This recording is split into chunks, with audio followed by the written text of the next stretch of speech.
बघू. महत्त्वाचं काय शिकायचं आहे तर इतके कल्प असताना कोणता कल्प कोणत्या अवस्थेमध्ये वापरायचा आहे. कारण सब्जेक्टिव्ह पॅरामीटर आणि ऑब्जेक्टिव्ह पॅरामीटर या दोन्हीचाही विचार करून आपल्याला तो कल्प वापरायचा आहे. जेव्हा आपण कल्प शिकतो किंवा परीक्षेमध्ये तुम्हाला कल्प विचारला जातो, त्यामुळे तुम्हाला मॅन्डेटरी हे सगळे पॉइंट लिहायची गरज आहे की रेफरन्स अधिकार, कोणत्या अधिकारात तो कल्प आला आहे. रोगाधिकार कधी कधी वेगळ्या अधिकारात असतो पण आपण वेगळ्या व्याधीमध्ये तो वापरत असतो. त्याचा श्लोक येत असेल तर उत्तम. त्याचा इन्ग्रेडियंट्स म्हणजे प्रमाण, आणि प्रमाण त्याचं किती प्रमाणात, 1 भाग 2 भाग दुप्पट प्रमाणात हे पण लिहायला लागतं.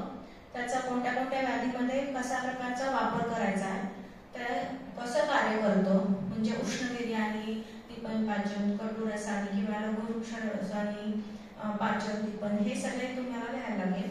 त्याचा डोस, अनुपान आणि किती काळापर्यंत द्यायचा आहे. आणि अजून एक पथ्यापथ्य हा पण पॉइंट तुम्ही इथे ऍड करा. आता पुनर्नवाष्टक वाद. अष्टक म्हणजे काय, 8 भाग.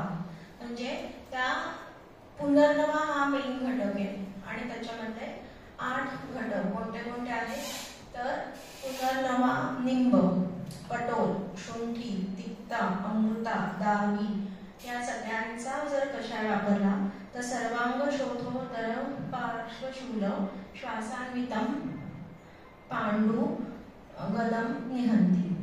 सो आत्ताचा जो एक उदराचा मोरे म्हणून पेशंट होता त्याला पण आपण फक्त पुनर्नवाष्टक कषाय दिलेला. आता 3 पेशंट होते, 3ही पेशंटला जलोदराच्या पुनर्नवाष्टक कषाय वापरलाय आणि अतिशय उत्तम रिझल्ट आहे.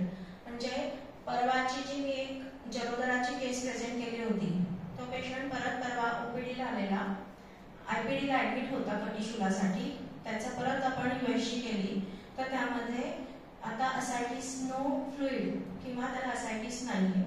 त्याचप्रमाणे अजून ओपीडी बेसिसवर पण एक पेशंट होता की ज्याला पुनर्नवाष्टक हे हा कल्प वापरला. आता परत रिपीट यूएसजी मध्ये त्याला जलोदर नाही किंवा असायटिक फ्लुइड दिसलेलं नाहीये.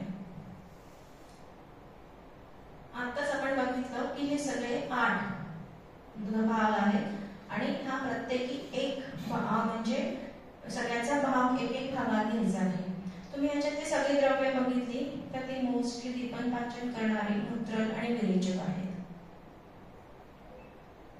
सर्वांग शोध असताना अतिशय उत्तम उपयोग होतो. काही काही वेळेला हायपोथायरॉइडिझम मध्ये तुम्ही हा कल्प वापरायचा विचार कराल पण त्या ठिकाणी हंसपथ्यादी कषाय चांगला उपयोगी पडतो इन्स्टेड ऑफ पुनर्नवाष्टक कषाय. पुनर्नवाष्टक कषायामध्ये क्लेद संचिती गरजेची आहे. त्यामुळे तुम्हाला पुढच्या वेळी पण हंसपथ्यादी कषाय कसा वापरायचा तोही बघू. उदरामध्ये उत्तम कार्य आहे, श्वास आणि पांडूमध्ये. नेहमी लक्षात ठेवा कुठलीही कषाय कल्पना वापरायची असेल तर तुम्ही भोजनोत्तर वापरा. भोजन पूर्व पण वापरता येते, अपानकाली पण आपल्याला देता येते पण तेवढा तो स्ट्रॉंग नको. मॅक्सिमम मात्रा 30 ml. अगदीच पेशंट 100 किलो किंवा 100-150 किलोचा वगैरे असेल तर तुम्ही 40 ml पर्यंत वापरू शकता. पण महत्वाचं काय आहे की नॉर्मल रुटीन 60 किलोच्या पेशंटला आपण 20 ml जेवणाच्या नंतर पाण्यातून द्यायचा आहे. नुसता कशा पेशंटने घेतला तर त्याला दाब होऊ शकतो, त्यामुळे पाणी समप्रमाणात द्यायचं आहे. आता पुनर्नवाचाच कल्प दुसरा आहे तो गुगुळ. गुगुळ हा सगळ्यांना माहिती आहे. गुगुळ काय आहे, योगवाही बरोबर. जो द्रव्यांबरोबर आपण मिक्स करू ज्याबरोबर त्याचा तो काय तर म्हणजे वापर किंवा त्याचे लक्षणांमध्ये वृद्धी करतो. आता इथे जो काही आपण गुगुळ वापरणार तो आपण दशमूळ साधित वापरू शकतो सिद्ध करून, शोधित किंवा गोमूत्र शोधित किंवा त्रिफळा शोधित. तिन्ही पैकी कोणत्या प्रकारचा गुगुळ वापरणार आहात तुम्ही? कुठल्या प्रकारचा गुगुळ प्रिफर कराल शोधामध्ये? गोमूत्र घ्या. दशमूळ वातामध्ये उपयोग पडतो, त्रिफळा मेदोभर म्हणून येतो तर तुम्ही गोमूत्र पण वापरू शकता किंवा तुम्हाला त्रिफळा पण चालू शकेल. इथे पण जर शोकाची शोधोदरामध्ये पुनर्नवाद गुगुळ ह्याच्यातली सगळे घटक पुनर्नवा, दावी, अभया, गुरुची समुद्रामांशम पांशम युक्ताम त्वक दोष शोधोदर पांडू. म्हणजे इथे पुन्हा शोधामध्ये पुनर्नावादी गुण सांगण्यात आला. जर त्याचे इन्ग्रेडियंट्स बघितले तर 4च आहे, सगळे समप्रमाणात घेतलेले आहेत आणि त्याच्यामध्ये गुळ तेवढ्याच प्रमाणात घातलेला आहे. जर कधी कधी गुळची गठी होत नसेल तर त्याच्यामध्ये एरंडेल तेल पण घातलं जातं की जे काय आहे विरेचक आहे. त्वचारोग, शोथ, उदररोग, पांडू, स्थौल्य आणि तुम्हाला रसेक किंवा उद्भकफ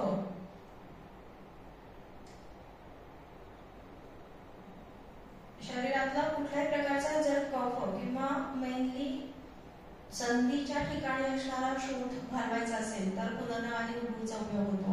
गुळगुळ काय आहे? योगवाही आहे, शोधज्ञ पण आहे, क्लेदज्ञ पण आहे आणि शूलप्रश पण आहे.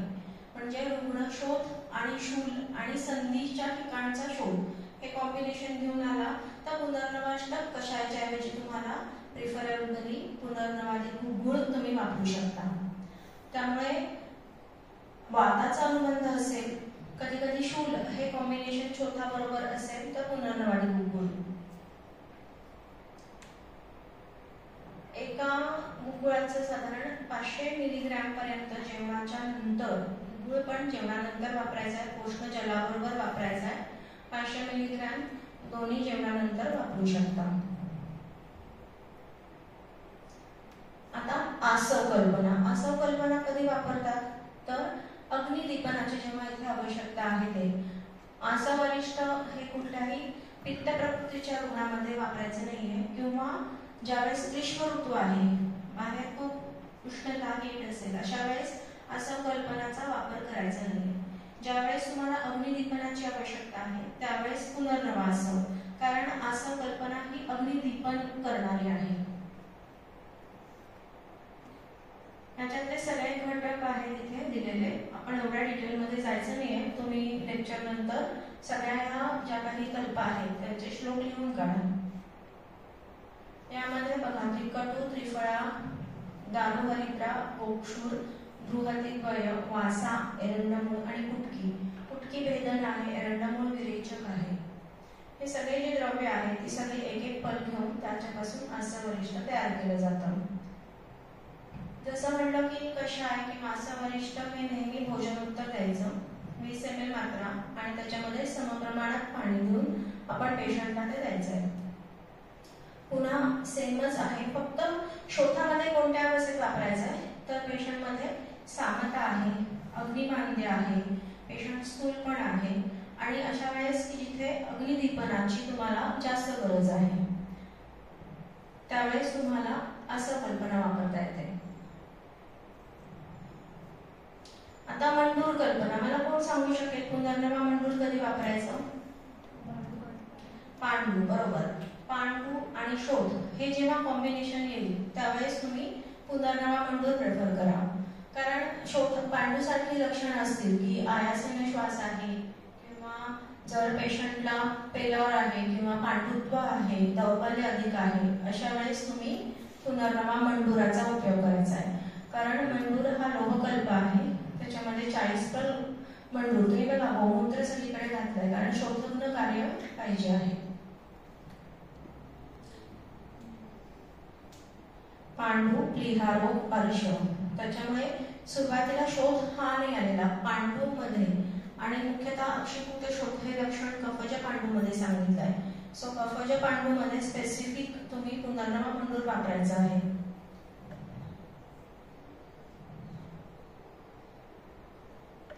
500 मिलीग्रॅम ते 1 मिलीग्रॅम तक्रार पान सांगितलं आहे, तर ह्याच्याबरोबर तुम्ही 2 वेळेला जेवणानंतर हे वापरू शकता आणि 4 ते 6 महिन्यापर्यंत आपण हा कल्प देऊ शकतो.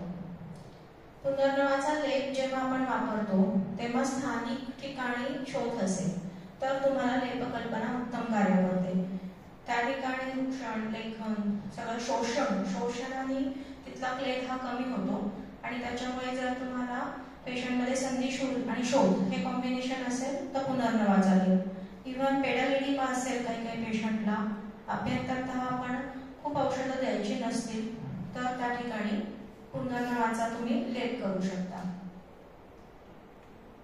तेल ही पुनर्नवादी तेल शोध शूल आहे आणि पेशंटला वाताच्या प्रधान व्याधी असतील त्यावेळेस तुम्ही तेलाचा वापर करायचा आहे. तेलामधली सेमच द्रव्य आहे पण तेल कल्पनाने काय होणार आहे, मेन वाताचं शमन म्हणजे शोथ आणि वातव्याधी हे कॉम्बिनेशन ज्या वेळेस येईल तेव्हा लोकल ऍप्लिकेशन करायला आपण काय वापरायचं आहे, पुनर्नवादी तेल. त्याचप्रमाणे बस्तीमध्ये सुद्धा आपण पुनर्नवादी तेल वापरू शकतो. ती मात्रा बस्ती द्यायची किंवा निर्गुहामध्ये त्याच्यात आपण पुनर्नवादी तेल देऊ शकतो. आता आपण पुनर्नवादी गुळगुळ पण बघितलं आणि गोक्षुरादी गुळगुळ काय फरक आहे याच्यामध्ये. तर गोक्षुरादी गुळगुळ जो आहे तो शीत आणि मधुर मधुर शीत आहे. क्लेदोत्पत्ती करून मूत्रल कार्य करून शोथ कमी करणार आहे. तर पुनर्नवा ही उष्ण, कटू आणि वृक्ष आणि लघु गुणाची आहे. त्यामुळे दोघांचे गुणधर्म वेगळे आहेत. ज्या ठिकाणी कफानुबंध आहे त्या ठिकाणी तुम्ही काय वापरा, पुनर्नवादी. पित्तानुबंध आहे गोक्षुरादी कारण तो शीत आहे. आणि मूत्र व स्रोतसाशी रिलेटेड शोथ असेल तर गोक्षुरादी.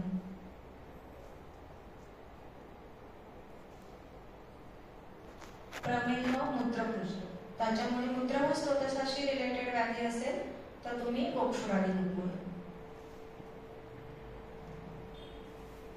चंद्रप्रभामध्ये पण मेन काय आहे, शिलाजित.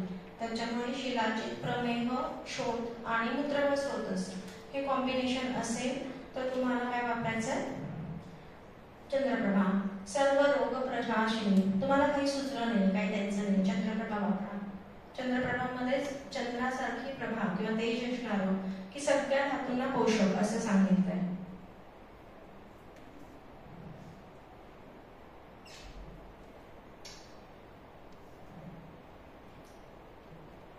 गुडार्द्रक योग आपण किती सोपा, सुंठी, गुड, आर्द्रक हे घरात असणाऱ्याच द्रव्य आहेत. पण हा जो गुड वापरायचा तो कसा वापरायचा, जुना वापरायचा, नवीन वापरायचा नाहीये.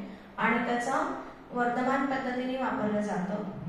आर्द्रक मध्ये आपण नागर किंवा शुंठी घेतो आणि त्याचं प्रमाण हे 2 तोळा किंवा ग्रॅज्युअली अर्धा तोळा वापर, म्हणजे प्रॅक्टिकली पेशंटला की देताना आपण 3-3 ग्रॅम आणि मग 2-2 ग्रॅम हे वाढवत जातो आणि मग 6-7 दिवसांनी परत कमी कमी करत येतो.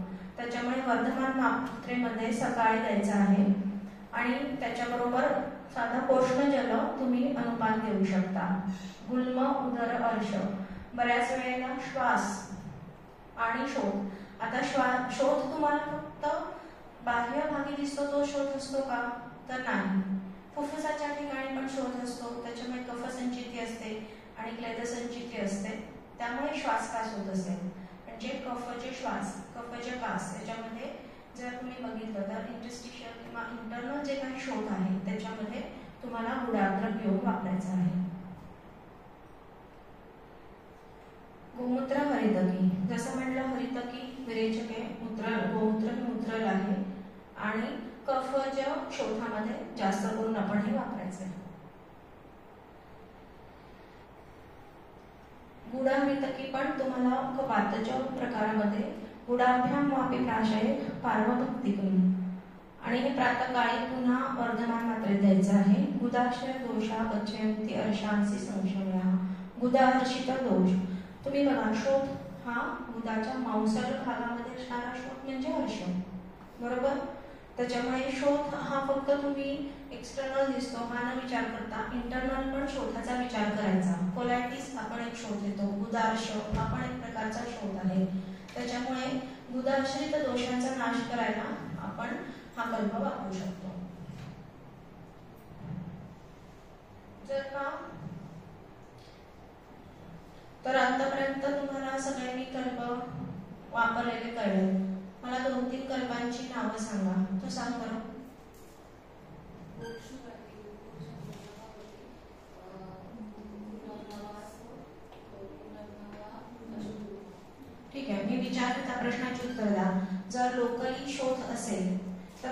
कल्प वापरायचा?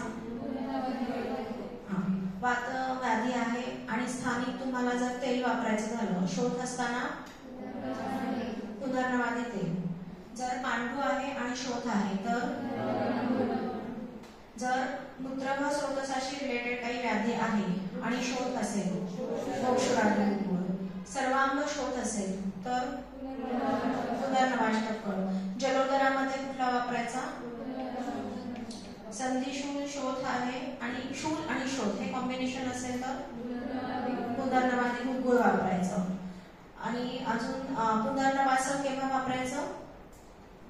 अग्निदीपनाची सामता असेल, अग्निदीपनाची गरज असेल त्यावेळेस वापरायचं. गुडांद्रक योग कधी वापरायचा? गुडांद्रक योग कधी वापरायचा? शोध कुठे असेल तर श्वास श्वास. तुम्ही गुडांद्रक योग खाता, तुम्ही आवडीने खाता, फक्त गुडाच्या जागी साखर वापरलेली असते. काय तो योग तुम्ही खाता? आलेपाक. कधी खाता? आई करून देते ना आलेपाक तुम्हाला. कधी करते? थंडीच्या दिवसात करते. का तर श्वासदास होऊ नये म्हणून, आहे की नाही? फक्त तो ग्रंथोक्त काय आलेला आहे तर गुडार्द्रक. तर तुम्ही रुटीन खाता, तुम्हाला माहिती पडेल. आलेपाक तर तुम्ही इव्हन रेल्वेत पण मिळतो. खाल्ला? सगळ्यांनी खाल्लाय आलेपाक? कुणी नाही खाल्ला? आज आता जाताना खाऊन बघा. त्यामुळे गुडार्द्रक योग. गोमूत्र कधी वापरायचं? कफज अनुबंध जेव्हा आहे त्यावेळेस. गोमूत्र अतिशय उष्ण तीक्ष्ण आहे, त्याच्यामुळे गोमूत्र वितकी किंवा गोमूत्र शोधित गुळ जर वापरायचा असेल तर कफानुबंध हवा आहे. ठीक आहे? कुणाला काही शंका? कळलं? शोधातले हे सगळे कल्प तुम्ही आता घरी गेल्यावर सगळ्यांनी श्लोक लिहा. इम्पॉर्टंट काय आहे तर कुठल्या अवस्थेत कोणत्या वापरायचा आहे, तर तुम्हाला लवकर रिझल्ट मिळेल. काही शंका? सगळे घेऊन जाणार पुढच्या लेक्चरला एवढे सगळे? Okay, thank you.